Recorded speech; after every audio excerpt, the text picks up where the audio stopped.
Halo pemirsa, apa kabar Anda hari ini? Senang sekali Sarah dan Marlias dapat kembali menemani Anda dalam sebuah program talkshow yang inspiratif. Ini dia Bincang Sehati.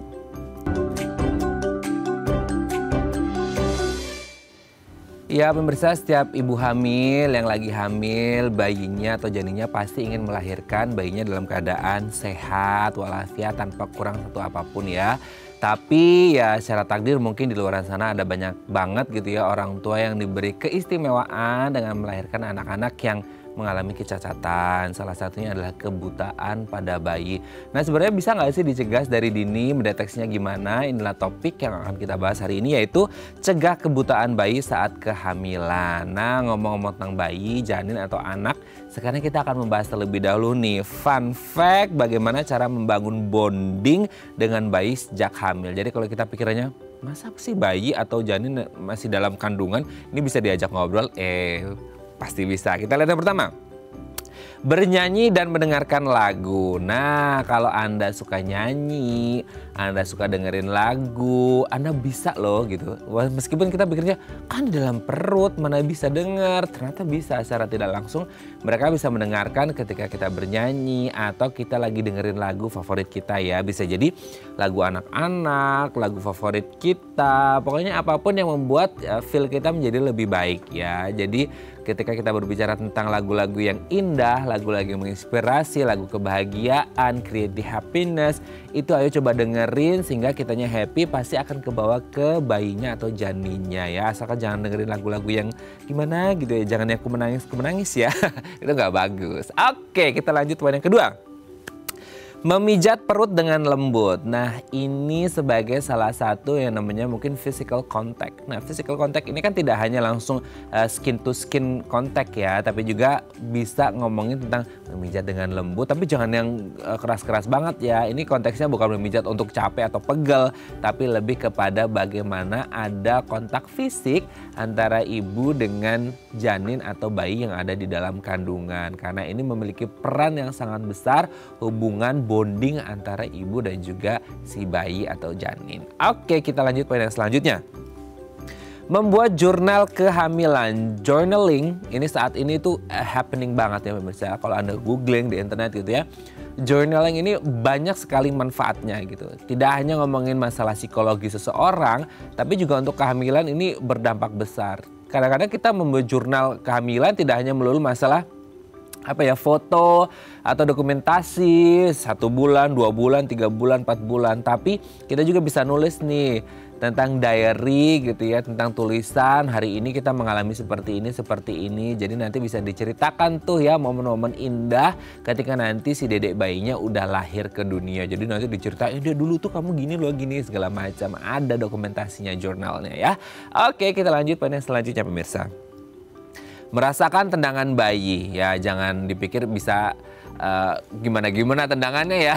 Tapi siapa tahu gitu ya, dari tendangan yang kecil ini nanti kalau sudah dewasa bisa sesukses Cristiano Ronaldo. Nah itu ya, jadi tendangan-tendangan kecil dari bayi ini menjadi kontak fisik juga gitu ya antara ibu dengan si calon dedek bayinya. Karena tendangan ini kadang-kadang kita berpikir, kadang kan ada ya sering yang kita lihat, si dedenya lagi nendang-nendang nih dari dalam. Nah, kita bisa merasakan bahwa ada sentuhan dan ada bonding di sana. Oke, kita lanjut poin yang terakhir pemirsa.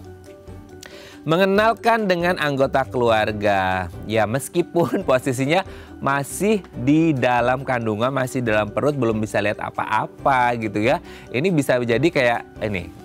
Dede, ini kakek, dede, ini nenek, ini paman, ini bibi, ini onti, ini segala macam gitu ya. Itu bisa dikenalin meskipun nggak melihat secara langsung ya. Karena ini bisa menjadi salah satu sarana bonding bagi si dedek bayi dengan anggota keluarga yang ada di sekitar kita. Meskipun kita pikirnya nggak bisa ngelihat, tapi ada bonding di situ yang bisa menyatukan antara si dedek bayi dengan anggota keluarga. Jadi once the birthday is coming gitu ya, hari kelahirannya sudah tiba, mereka sudah kenal satu sama lain secara psikologis. Oke, itu tadi beberapa cara yang bisa kita lakukan untuk membangun bonding saat hamil, dan kami akan membahasnya sesaat lagi. Tetap bersama kami di Bincang Sehati.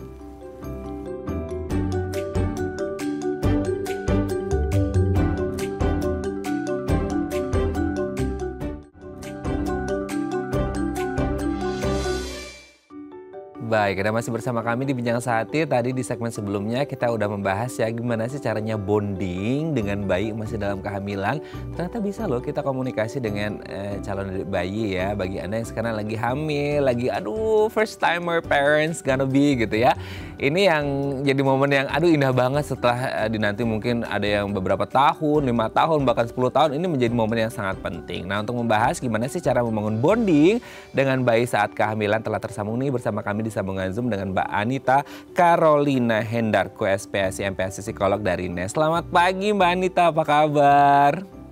Selamat pagi, kabar baik. Kabar baik dan semoga selalu baik dan semoga selalu sehat ya Mbak Anita bersama keluarga. Amin. Oke Mbak Anita, hari ini kita akan membahas satu hal yang mungkin menjadi hal yang sangat menyenangkan dan menggembirakan ketika dapat kabar pejuang apa sih 2 garis ya atau garis biru gitu ya. Nah ini menjadi hal yang sangat membahagiakan seperti itu ya ketika sudah hamil dan kita mencoba untuk membangun bonding gitu dengan bayi yang kita pikir emang bisa kan masih dalam perut, ternyata bisa gitu ya. Yang pertama adalah dengan bernyanyi atau mendengarkan lagu ya. Kita nggak ngomongin jadi kontestan satu ajang pencarian bakat harus nyanyi dengan teknik vokal, pitch control dan segala macam ya. Fals pun nggak apa-apa karena nggak ada yang denger juga kan gitu ya. Nah bernyanyi dan mendengarkan lagu ini penting Mbak. Ya, benar. Bernyanyi dan mendengarkan lagu bisa menjadi salah satu cara ya untuk bisa membangun bonding dengan bayi. Kenapa? Pada saat usia kehamilan 23 minggu, biasanya pendengaran bayi sudah cukup berkembang. Saat itu ibu bisa mulai mendengarkan, bernyanyi, mendengarkan lagu atau musik sehingga sistem pendengaran bayi menjadi lebih peka. Selain itu, walaupun bayi belum terlahir di dunia, tapi bisa belajar banyak hal loh sejak dalam kandungan gitu, termasuk mendengarkan suara ibu, mengenali suara ibu, janin juga bergerak lebih aktif. Oke. Sebenarnya kalau dari kan kita juga harus berbicara pilihan lagu ya Mbak ya. Iya, gitu kan? betul. Karena setiap ibu hamil kan pasti they have their own taste. Mereka punya selera masing-masing dalam hal lagu gitu ya. Nah sebenarnya lagu yang dimaksud ini adalah sebenarnya lebih ke lagu yang bisa membangun bonding, create sesuatu yang positif, atau sebenarnya ya udah any kind of lagu yang bisa atau menjadi favoritnya si ibu hamilnya gitu. Yang penting ibunya ngerasa happy meskipun kan kadang-kadang kita nyanyi itu nggak ngelihat liriknya ya Mbak ya, karena kita suka sama nadanya, irama lagunya, beatnya segala macamnya. Nah sebenarnya lagu yang seperti apa? Apakah selama kita suka dengan lagunya tidak mempedulikan ya konteksnya seperti apa, kan kadang-kadang kita interpret the konteksnya itu beda sama lirik dari aslinya gitu. Itu gimana tuh Mbak? Betul. Oke, baik. Sebenarnya mendengarkan lagu bukan hanya dari genre tertentu saja ya. Justru yang terpenting adalah lagu yang bisa membuat ibu itu merasa happy. Ibu merasa rileks. Kenapa? Karena ketika ibu itu mendengarkan lagu yang memang ibu sukai, ibunya menjadi happy, itu akan meningkatkan hormon kasih sayang atau hormon oksitosin. Nah, ini bisa dirasakan loh oleh janin di dalam kandungan kita gitu. Tapi juga perlu diperhatikan yang penting adalah volume suaranya ya. Jangan sampai mendengarkan lagu dengan volume yang terlalu keras atau menempelkan handphone di perut kita, itu kan justru membuat janin tidak nyaman seperti itu. Oke ya, jadi kalau Anda suka pop ya dengarkan pop, Anda suka jazz dengarkan jazz, Anda suka dangdut dengarkan dangdut, tapi jangan pakai goyang ngebor ya, kan lagi hamil nggak baik ya. Oke, kita lanjut yang selanjutnya, yang kedua adalah dengan memijat perut dengan lembut. Nah ini kan beda dengan pijat capek ya Mbak ya, ini memijat lembut di perut kita. Ini hubungannya apa sih? Apakah ada physical contact di situ atau gimana tuh? Iya, benar sekali Mas. Jadi pada saat kita hamil ya biasanya secara refleks tuh kita mulai menyentuh bagian perut kita gitu ya, atau mengelus-ngelus perut kita. Kemudian pada saat usia kehamilan 17 minggu biasanya kita sudah bisa mulai meraba-raba ataupun merasakan adanya tendangan atau gerakan janin gitu. Nah, pada saat kita mengelus perut kita, memijat dengan lembut permukaan perut kita, itu sebenarnya memberikan efek yang sama ketika ibu melakukan skin to skin atau physical contact pada bayi setelah bayi dilahirkan.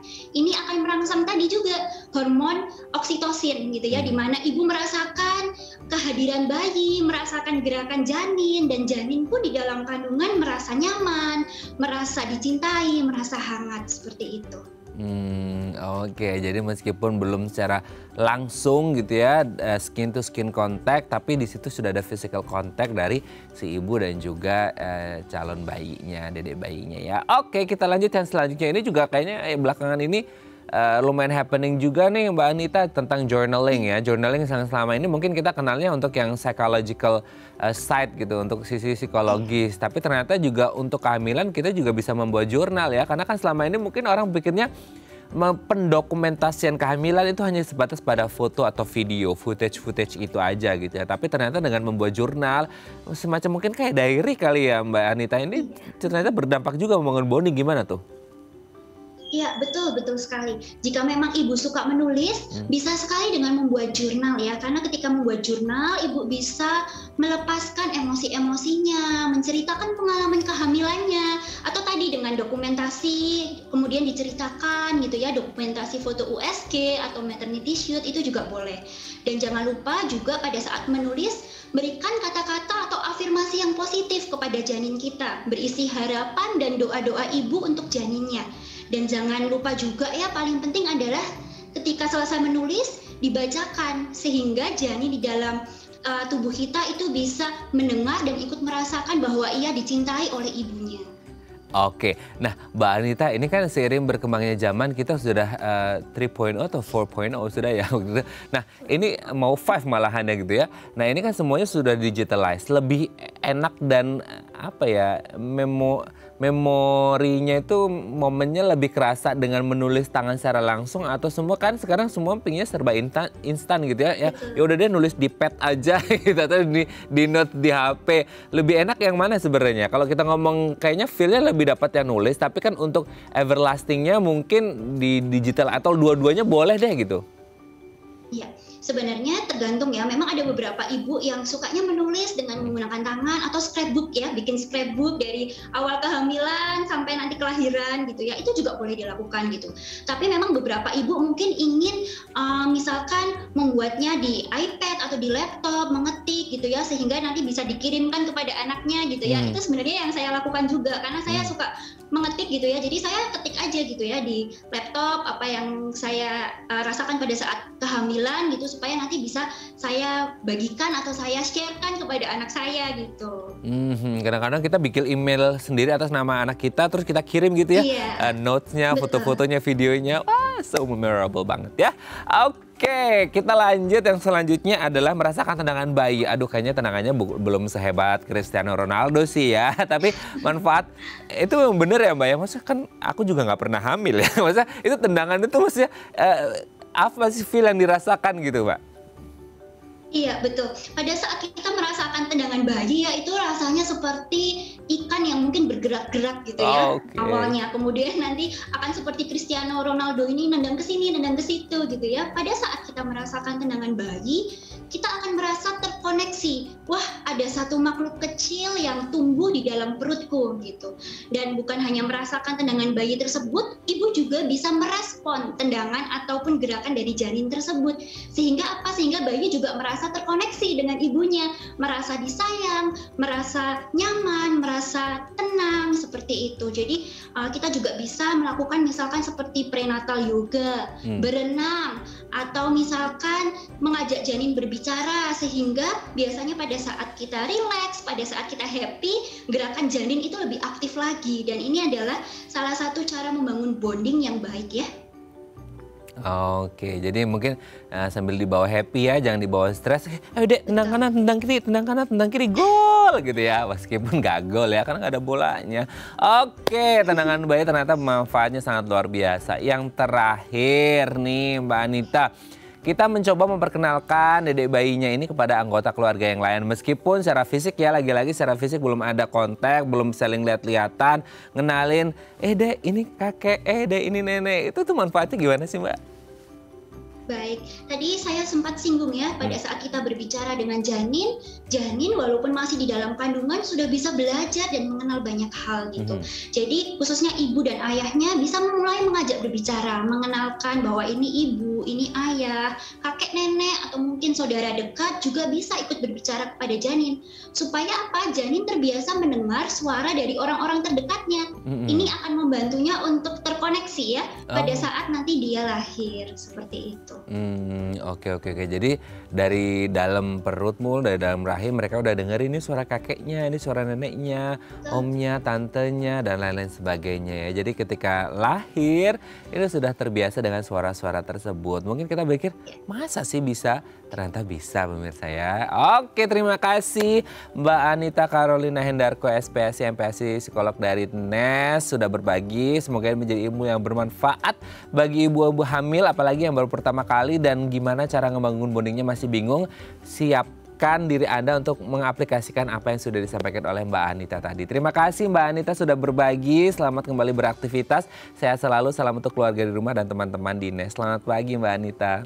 Ya, selamat pagi. Baik pemirsa, selanjutnya kita akan membahas tema kita hari ini. Bagi Anda yang punya pertanyaan, Anda bisa menghubungi kami di nomor 021 290 32644 atau di Instagram kami di @daefamily. Kami akan kembali saat lagi.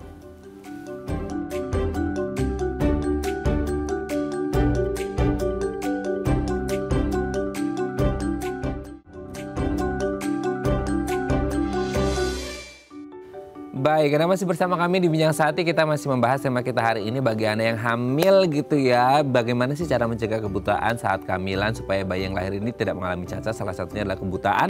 Nah, Anda boleh menghubungi kami di nomor 021 290 32644 atau di Instagram kami di @daefamily. Nah, untuk membahasnya nih telah tersambung bersama kami di sambungan Zoom dengan Dr. Liva Wijaya SPOG, dokter spesialis obstetri dan ginekologi dari Rumah Sakit Mitra Keluarga Kemayoran. Selamat pagi Dr. Liva, apa kabar? Selamat pagi Raden, baik. Baik ya dok ya, sehat selalu gitu ya. Semoga sama keluarga dan teman-teman di rumah sakit juga sehat terus ya dok ya, amin. Oke, ngomong-ngomong tentang sehat, ibu yang hamil juga pengen sehat dok. Nah sebenarnya kehamilan yang sehat itu yang seperti apa sih dok?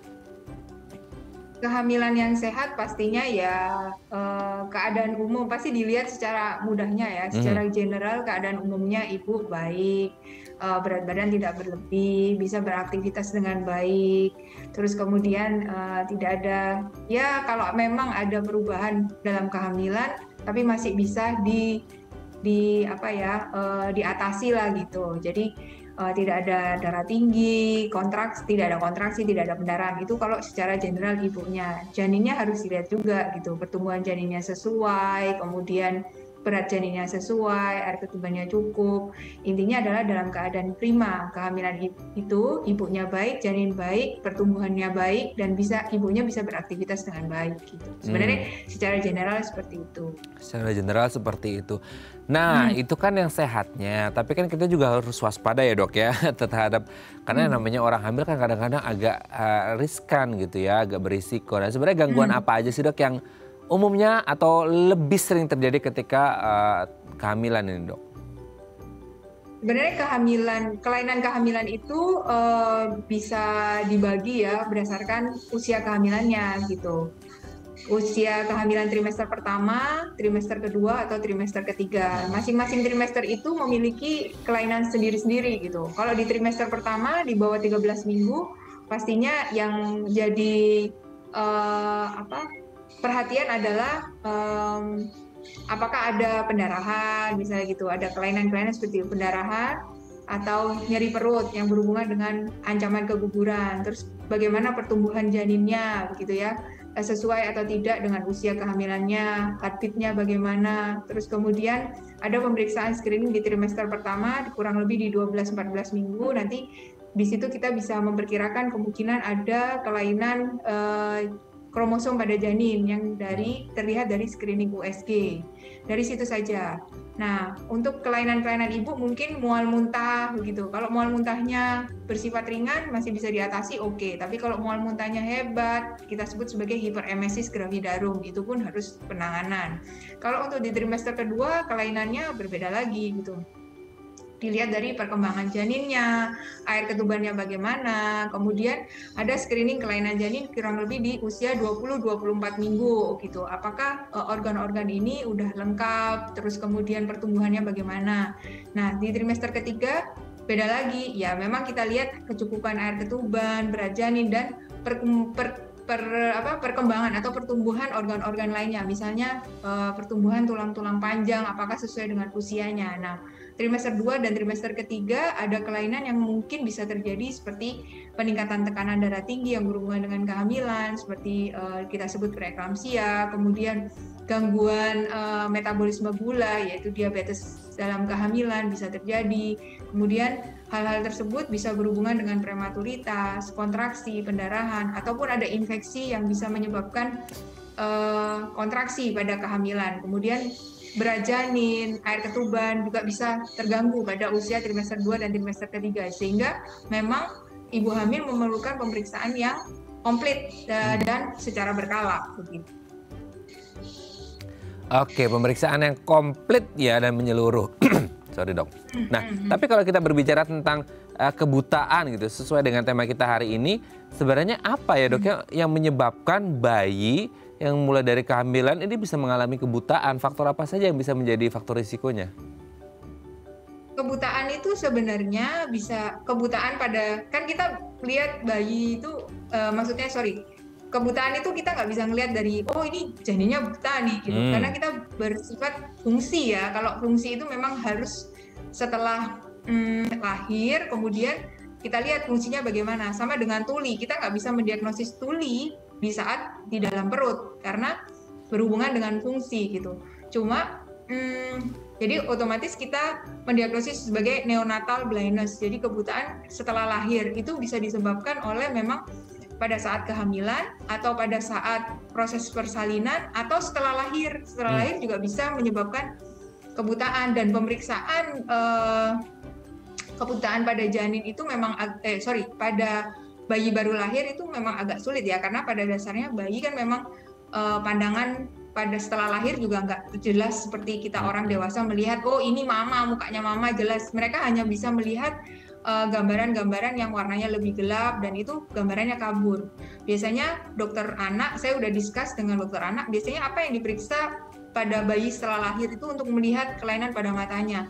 Ya dilihat secara kasar, yaitu dilihat dari bentuk matanya bagaimana, terus kemungkinan kita bisa lihat lensa, ada katarak atau tidak. Terus kemudian setelah 3 bulan bisa dilakukan pemeriksaan cahaya, atau kadang-kadang kita bisa melihat menggunakan refleks tertentu setelah 3 bulan. Kalau cahaya setelah lahir mungkin kita bisa lihat, dan kadang-kadang kita bisa mendiagnosis kelainan dengan menggunakan hanya menggunakan lampu senter saja gitu. Nah, untuk yang kelainan yang didapatkan pada saat prenatal itu macam-macam ya. Jadi kebutaan itu bukan hanya buta fungsi, yaitu bisa aja memang tidak ada bola mata, kita sebut anoftalmos, atau ukuran bola matanya kecil, mikroftalmos, atau ada kelainan bentuk. Jadi beberapa ada kelainan memang kelainan pembentukan begitu, atau juga ada katarak ternyata di lensanya yang bisa diketahui pada saat di dalam kandungan. Nah itu yang prenatal yang disebabkan oleh di dalam perut. Nah, pada saat proses persalinan juga bisa menyebabkan kebutaan. Misalnya kekurangan oksigen pada saat jalannya persalinan. Itu juga bisa menyebabkan kelainan fungsi pada mata yang kemungkinan menyebabkan gangguan penglihatan. Jadi kebutaan kan itu memang gangguan penglihatan yang 100% tidak bisa melihat begitu ya. Tapi gangguan penglihatan itu bisa ada grade-nya dari yang ringan sampai berat, yaitu kebutaan. Jadi yang kita bisa diagnosis itu adalah kelainan-kelainan yang bersifat organik melalui USG. Jadi bagaimana bentuk bola matanya, ada atau tidak, atau ada gambaran katarak atau tidak, yang kemudian dikonfirmasi setelah lahir gitu. Oke, ada hubungannya nggak sih dok penyebab kebutaan ini dengan gaya hidup ibunya waktu sebelum hamil, atau pas lagi program hamil, atau mungkin riwayat kesehatan ibunya, ada hubungannya nggak dengan kebutaan bayi ini? Ya, ada hubungannya. Jadi ada beberapa kelainan pada mata bayi yang berhubungan yang terjadi pada saat pembentukan, gangguan pembentukan. Itu mungkin diturunkan. Jadi pada keluarganya memang ada kelainan genetik gen yang pembentukan mata, organ mata, atau ada kelainan metabolik yang menyebabkan kelainan di daerah mata janin. Itu kelainan metabolik itu misalnya ada kelainan yang memang diturunkan di dalam keluarga, atau memang ada infeksi yang terjadi pada ibu pada saat terjadinya kehamilan di trimester 1, trimester 2 yang menyebabkan, atau trimester 3 yang menyebabkan kelainan pada mata. Selain itu ada juga penggunaan obat-obatan tertentu yang dapat menyebabkan kelainan mata begitu. Cuma kadang-kadang ada juga yang kelainan yang diturunkan atau memang kelainan sindromal yang kelainan pembentukan intinya, dan itu penyebabnya adalah multifaktorial. Itu kelainannya tidak hanya kelainan di mata gitu. Jadi kelainannya itu ada di organ-organ lain, salah satunya adalah kelainan di mata yang berhubungan dengan kelainan penglihatan gitu. Yang nantinya bisa berujung kebutaan pada saat dilahirkan.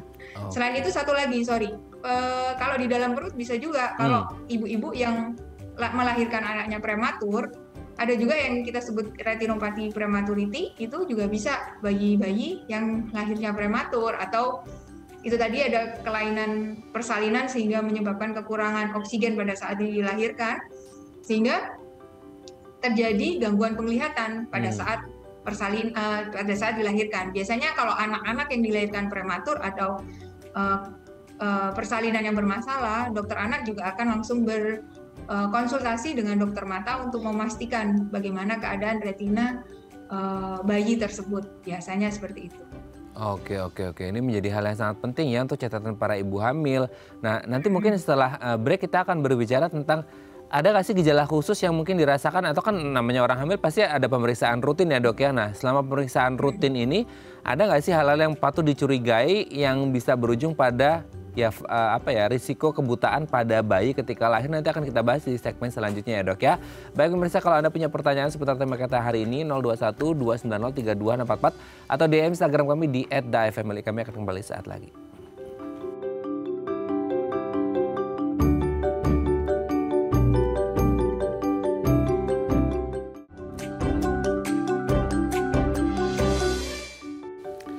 Baik, Anda masih bersama kami di Bincang Sehati. Kita masih membahas ya, kalau Anda lagi hamil, baru pertama kali mungkin gitu, aduh khawatir sama kehamilannya, nanti anaknya lahir dengan ya doanya adalah sehat, tidak kurang satu apapun, sempurna gitu ya. Tapi kan namanya ya kehamilan apapun kehidupan juga semuanya berisiko, makanya harus dipersiapkan dengan baik, jangan sampai mengalami kecacatan apalagi kebutaan. Makanya hari ini banyak-banyak dengerin nasihat dan petuah dari Dr. Liva ya.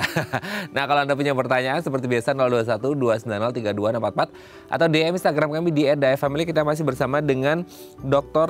Liva Wijaya SPOG, dokter spesialis obstetri dan ginekologi dari Rumah Sakit Mitra Keluarga Kemayoran. Dr. Liva, kita lanjut lagi. Ini seru banget ya kalau ngobrol sama Dr. Liva, orangnya cheerful banget dan semangat banget kalau jelasin. Jadi semangat juga nih ngobrol sama Dr. Liva. Dok, kalau semisal tadi kan sudah disebutkan di segmen sebelumnya gitu ya dok ya, bahwa ini dan itulah pokoknya semuanya. Nah, sebenarnya kalau berbicara tentang risiko kan pasti setiap ibu hamil pasti berisiko. Tapi maksudnya ada nggak sih, kan namanya ibu hamil pasti ada pemeriksaan rutin, reguler, terjadwal gitu ya. Ada nggak sih gejala atau yang dirasakan atau ada tanda-tanda apa gitu yang mungkin ini menjadi tanda bahwa janinnya seperti ini, calon bayinya seperti ini, yang akhirnya berujung pada kecacatan terutama pada kebutaan, dok? Oke. Jadi intinya adalah kalau memang pasangan itu dua-duanya sehat, tidak memiliki riwayat penyakit keluarga yang aneh-aneh ya sebelumnya, itu kemungkinan besar sih baik-baik aja, gaya hidup yang baik itu sebenarnya bakal baik-baik aja. Namun dimohon kalau untuk pasien-pasien yang memiliki riwayat keluar penyakit turunan di keluarga, apapun itu penyakit yang banyak, misalnya kita nggak ngomong hanya masalah kebutaan ya, resiko kecacatan pada janin itu ada yang berhubungan dengan riwayat penyakit keluarga. Yang paling mudah sebenarnya misalnya diabetes mellitus. Itu kalau diabetes mellitus yang tidak terkontrol pun itu pada trimester pertama bisa mengganggu pembentukan organ janin sehingga terjadi kecacatan gitu. Dengan angka ada angka HbA1c yang untuk melihat kontrol gula darah yang lebih dari 8, resiko untuk cacat janin juga meningkat gitu. Jadi satu, riwayat keluarga harus dideklar ke dokter sehingga kita bisa melakukan pemeriksaan secara mendalam untuk mengetahui apakah ada resiko kehamilan ada resiko pada kehamilan ini, termasuk kecacatan pada janin. Terus kemudian perhatikan gaya hidup, jelas. Ada beberapa penyebab kecacatan pada janin, yaitu misalnya penggunaan obat-obatan, alkohol, terus kemudian infeksi tertentu itu bisa menyebabkan kecacatan pada janin. Memang presentasi terjadinya kecacatan janin yang berhubungan dengan infeksi memang rendah, cuma ya ada gitu, sehingga itu harus diperhatikan dan harus didiskusikan dengan dokter. Kemudian, kita mau membicarakan mengenai infeksi ya. Kadang-kadang pasien itu ada demam, batuk sedikit, batuk pilek sedikit tuh, oh ya udah ini mah cuma batuk pilek atau sindrom flu biasa aja gitu.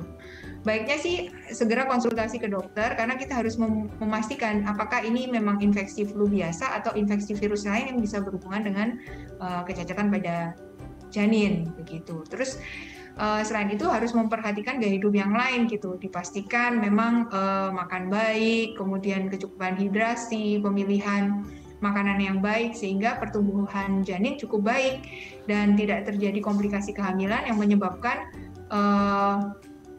persalinan prematur, karena persalinan prematur juga bisa berakibat gangguan pada penglihatan atau gangguan pada kematangan organ-organ lain yang sehingga menyebabkan kecacatan anak di usia lanjutan. Oke ya, ini sudah dijelaskan bagaimana tanda atau gejalanya ketika ada sesuatu yang harus diwaspadai. Oke dok, sebelum kita lanjut gitu ya, tadi ada sempat dokter menyebut bagaimana dengan keluarga dengan riwayat diabetes dan lain sebagainya. Nanti aku mau tanya juga seputar diabetes, orang yang dengan diabetes mau hamil gimana ya, apa yang perlu diwaspadai gitu. Tapi nanti kita akan bahas, ini ada DM Instagram dok, aku bacakan ya dok ya. Ini dari Bu Marisa, dok suami saya tuh buta warna. Apa bisa dicegah agar anak saya tidak buta warna dari masa kehamilan dok? Oh mungkin ini Bu Marisa mau program hamil mungkin ya, tapi suaminya itu buta warna. Nah apakah bisa dicegah supaya anaknya nanti ketika lahir tidak buta warna juga sama kayak bapaknya dok? Nah gimana nih dok kalau untuk kasus buta warna dok? Kasus buta warnanya harus dipastikan apakah ini buta warnanya murni. Kalau memang buta warnanya adalah genetik itu diturunkan. Kalau memang buta warnanya karena kelainan, karena buta warna itu bisa terjadi karena kelainan setelah lahir gitu, karena kekurangan vitamin A itu juga bisa terjadi seperti itu. Nah kalau yang tidak diturunkan itu ya tidak berulang gitu. Pencegahannya intinya adalah makan yang baik, tadi hindari pemilihan makanan yang baik, minum vitamin, terus kemudian ada beberapa infeksi yang ditularkan dari makanan mentah. Kita harus benar-benar mencuci bersih makanan sayur-sayur yang mentah untuk konsumsi ya kalau mau makan sayur yang mentah, atau makan daging yang matang. Terus kemudian untuk dairy food ya kayak model susu, keju itu UHT, pilih yang UHT atau yang sudah disterilisasi, itu jauh lebih baik untuk mengurangi infeksi virus atau parasit yang berhubungan dengan kecacatan kehamilan gitu. Atau kalau buta warna itu secara global ya, tapi kalau buta warna memang itu tadi infeksi kekurangan vitamin atau diturunkan. Kalau diturunkan kemungkinan besar mungkin anak ibu akan ada yang buta warna karena buta warna itu kan X-linked ya. Jadi ada yang normal, ada yang pembawa, ada yang buta warna. Gitu. Tapi kalau dari ada pengaruhnya nggak sih dok? Maksudnya dari bapak atau ibunya yang mengalami buta warna mana yang lebih berisiko? Apakah bapaknya yang buta warna lebih berisiko karena mungkin genetik ya kalau genetik? Biasanya manifestnya memang pada laki-laki gitu, karena kan pembawanya di X. Kromosom X. Jadi biasanya manifestnya di anak laki-laki lebih banyak gitu. Kalau yang perempuan biasanya bisa normal, bisa pembawa. Kemungkinan besar sih pembawa. Gitu. Oke ya, berarti tetap harus dikonsultasikan juga ya buta warnanya karena genetik Ya, atau karena buta infeksi? warnanya, ya papinya dulu genetik atau apa gitu. Oke, untuk memastikan nanti kalau mau program hamil apa yang harus dipersiapkan. Tapi memang kalau secara universal ya tetap harus pola hidup atau lifestyle-nya yang jauh lebih sehat ya dok ya, untuk meminimalkan. Ya, bagaimana dok? Terjadinya kelainan. Iya, karena lifestyle yang paling penting ya, karena kalau buta warna ada kelainan penyakit intinya kalau ada penyakit atau riwayat kelainan sebelumnya itu dideklar supaya dokternya bisa melihat atau memeriksa lebih detail ada kelainan nggak pada anaknya dan setelah lahir apakah itu manifest atau tidak. Kemudian kita akan memberikan solusi. Karena ada beberapa kelainan yang memang tidak bisa dihapus, maksudnya tidak bisa dicegah begitu. Kalau itu memang berhubungan dengan genetik gitu. Oke ya, semoga ini bisa menjawab pertanyaan Ibu Marisa tadi ya, dan tetap semangat, tetap sehat selalu. Pokoknya sukses dan sehat untuk program hamilnya nanti ya. Oke, terima kasih. Dok, kita lanjut lagi. Tadi menyambung apa yang dokter sampaikan, ada berisiko ketika orang memiliki keluarga dengan riwayat diabetes. Nah, apalagi kalau si calon ibu hamilnya ini juga mengalami diabetes. Karena kan sekarang banyak sekali ya dok ya, usia-usia muda, dewasa produktif yang usia-usia hamil ini sudah mengalami diabetes. Meskipun dulu kita pikirnya diabetes itu penyakit lansia kan gitu. Nah, kalau untuk orang yang baru menikah dan sudah didiagnosis mengalami diabetes gitu, terus mau program hamil, ini apakah semuanya akan berisiko ya di kehamilannya atau sebenarnya ya gimana, apa yang harus dipersiapkan? Apakah tetap bisa hamil tapi dengan catatan-catatan yang panjang banget atau gimana tuh dok? Pasien-pasien dengan kelainan metabolik seperti diabetes mellitus atau kelainan tiroid itu akan berhubungan dengan selain dengan komplikasi kehamilan akan berhubungan dengan infertilitas, kesulitan hamil sebenarnya. Jadi intinya kalau memang ada pasangan yang memiliki kelainan metabolik yang bisa dikontrol, itu memang harus dikontrol terlebih dahulu. Diabetesnya harus dibikin kontrol normal. Terus kemudian kelainan kelenjar tiroidnya harus dibikin normal. Karena pasien dengan kelainan metabolik biasanya akan mengalami kesulitan untuk hamil gitu. Nanti kalau sudah hamil akan mengalami komplikasi kehamilan karena pasien hamil itu ibu hamil dengan wanita biasa itu berbeda pada metabolismenya karena metabolismenya jadi meningkat gitu. Jadi kalau memang secara normalnya aja tidak hamil ada gangguan metabolisme, nah itu kelainan itu akan semakin berat pada saat kehamilan yang bisa menyebabkan misalnya manifest diabetesnya, terus kemudian bayinya kecil, terus kemudian bisa juga lahiran prematur atau cacat pada janin juga bisa begitu. Jadi memang harus dikontrol terlebih dahulu. Dan itu memang harus declare ke dokternya gitu. Waktu hamil pun harus declare gitu. Oke, ngomong-ngomong tentang prematur, baru aja dokter Liva menyebutkan ini juga berisiko nggak sih dok untuk kelahiran prematur yang mungkin dalam masa kehamilan tuh baik-baik aja tapi ternyata saluran leher tiba-tiba harus lahir prematur, ini berisiko pada kebutaan juga nggak?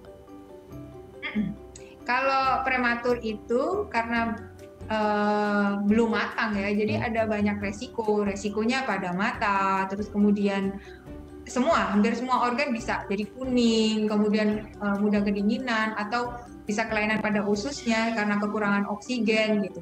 Jadi ada yang kita sebut salah satunya berhubungan dengan kebutaan adalah retinopathy of prematurity.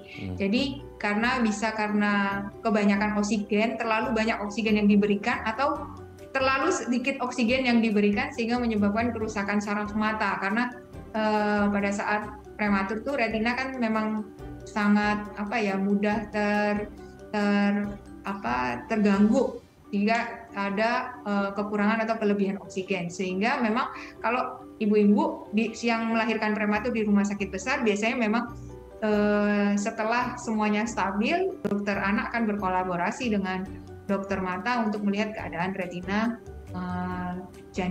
bayinya gitu. Jadi ibu-ibu yang punya bayi prematur jangan lupa kalau memang belum dikonsulkan dokter mata, harus konsul ke dokter mata untuk melihat retina anaknya, sehingga kita bisa, kalau memang kita bisa men-screening lebih awal ada kelainan atau tidak, kita bisa mentata laksana lebih cepat sehingga kerusakan itu tidak menjadi lebih berat gitu. Kalau bisa ya jangan lahiran prematur gitu. Oke. Nah, ngomong-ngomong tentang kelahiran dok, terakhir sebelum kita break, Kalau sudah terdeteksi ada kelainan gitu ya, terutama mungkin kebutaan dan lain sebagainya, ini ada proses persalinan yang direkomendasikan nggak sih? Apakah tetap normal atau sesar atau seperti apa itu? Ya, berbicara dengan deteksi kebutaan ya, tadi yang saya bilang yang kita bisa lihat kan dari USG ya, biasanya di 20-24 minggu. Misalnya kita lihat lensanya ada katarak apa enggak gitu, atau ada kelainan, ada tumor di matanya, atau ada kelainan yang lain, kelainan otak. Misalnya kemudian ada berhubungan dengan bentuk otaknya, berhubungan dengan matanya. Itu sebenarnya selama itu tidak berhubungan dengan misalnya kelainan obstetri, misalnya presentasi tetap kepala, panggulnya tidak ada antara panggul dan kepala itu masih bisa lewat ya, persalinan normal lebih diutamakan gitu, tidak ada. Jadi kita berbicara apakah harus sesar? Sesar itu kalau memang nggak bisa lahir normal, misalnya kepalanya terlalu besar ada hidrosefalus, jelas kita nggak bisa untuk lahiran normal ya gitu, atau lintang misalnya gitu. Kalau lintang ya kita harus sesar gitu. Jadi kalau selama keadaan ukuran bayinya dan ukuran panggulnya cocok, terus presentasi kepala, mulusnya ada, ya kita tetap lahir normal. Tidak ada indikasi sesar karena oh ini gara-gara buta matanya jadi harus sesar. Kalau enggak ada apa-apa, enggak ada hubungannya sih itu. Lihat kasus per kasus sebenarnya. Oke, jadi kasus per kasusnya harus dilihat seperti apa ya Dok ya. Oke, terjawab sudah ya pemirsa ya.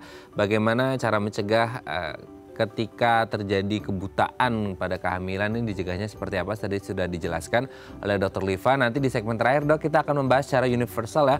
Bagaimana sih cara mencegah atau tindakan yang bisa dilakukan untuk mencegah atau meminimalkan deh risiko terjadinya bayi yang lahir cacat. Kan pinginnya juga semua sehat ya, lahirnya sempurna. Nanti akan kita bahas di segmen terakhir ya Dok ya. Oke pemirsa 021 290 3264 atau DM Instagram kami di @dafamily kalau Anda masih punya pertanyaan. Kami akan kembali saat lagi.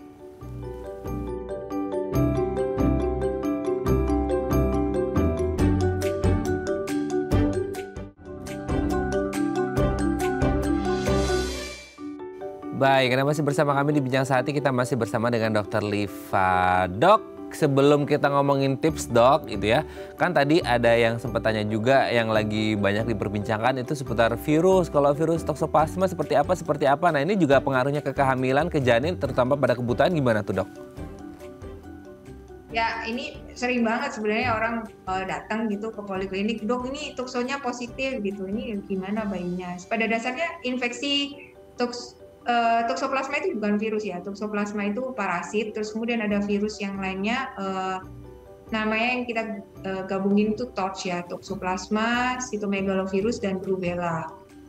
Nah, kalau memang tadi saya bilang kan, jadi orang badannya harus sehat, kemudian makan harus matang, sayur buah harus cuci bersih ya, itu karena toksoplasma bisa ada di makanan mentah gitu yang kemudian bisa menginfeksi. Memang infeksinya sangat rendah, hanya berkisar 2-5%. Kalau cytomegalovirus juga rendah, berkisar 0,2-2,2% dari keseluruhan lahir hidup. Jadi sebenarnya infeksi virus ini dan infeksi parasit ini sangat rendah. Satu lagi yang lebih berat adalah infeksi rubella gitu. Nah kalau cytomegalovirus dan toksoplasma biasanya orangnya cuma batuk, pilek gitu. Makanya tadi saya juga sudah sempat declare di depan bahwa kalau memang ada batuk pilek pastikan itu memang batuk flu biasa gitu, karena ada virus-virus yang lain atau yang bisa menyebabkan kelainan pada janin gitu. Terus kemudian kalau rubella kan kita semua udah tahu ya, makanya kalau ada anak-anak yang demam terus kemudian rash, ibu hamil jangan suka deket-deket, gendong-gendong, nanti kalau ketularan rubellanya dan ibu hamil itu tidak memiliki antibodi terhadap rubella, itu akan bisa transfer dan bisa menyebabkan kecacatan pada janin gitu. Nah, satu hal ada cytomegalovirus dan parasit toksoplasma kadang-kadang bersifat asimptomatik atau infeksinya sangat rendah, dan cytomegalovirus ada satu virus yang bisa dibawa oleh anak kecil. Anak kecilnya ini nggak ada gejala klinis tapi sebagai pembawa. Nah, makanya ibu hamil juga kalau memang tidak ada perlunya nggak usah cium-cium anak kecil gitu, karena kadang-kadang suka beresiko tertular infeksi virus ini, meskipun memang insiden infeksi virus ini sangat jarang gitu. Banyak pasien yang melakukan pemeriksaan pemeriksaan apakah terinfeksi toksoplasma TORCH ini biasanya di trimester pertama gitu. Tapi pemeriksaan ini itu tidak menjamin bahwa selanjutnya itu akan bebas dari infeksi tokso gitu, atau infeksi rubella atau infeksi virus sitomegalovirus. Karena setiap hari kita akan terpapar dengan virus-virus ini dan parasit-parasit ini. Intinya tadi bahwa kita harus menjaga kesehatan tubuh kita supaya imunnya tetap baik, tidak mudah terinfeksi virus. Terus kemudian kalau jelas memang ada pasien cacar, varicella, terus kemudian rubella yang nggak usah deket-deket, nggak usah berkunjung gitu, karena memang bisa resiko tertular ke ibu hamil, dan ibu hamil yang tertular memang bisa menularkan ke janinnya, ya mungkin juga tidak gitu. Tapi daripada mengambil resiko tertular penyakit virus-virus tersebut, ya memang mending jauhan atau pakai masker gitu. Terus kemudian tadi harus memproses makanan dengan baik, makan harus daging harus matang, sayur-sayur yang mentah harus benar-benar dicuci bersih sebelum dikonsumsi, dan memilih UHT, susu-susu UHT, bukan susu yang mentah yang pengolahnya nggak benar, karena bisa ada bakteri atau virus atau parasit yang kemudian dapat infeksi pada janin kita.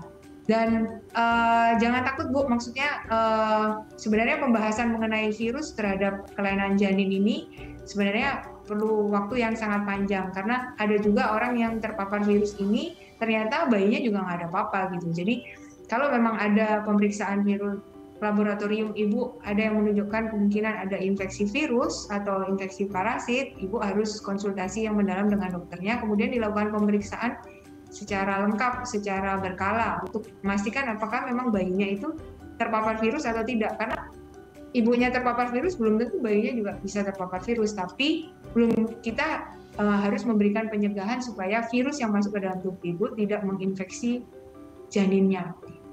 Oke, ya boleh. Ini untuk memberikan informasi, soalnya banyak pasien juga yang takut sekali dengan virus ini. Saya mau dicek gitu loh.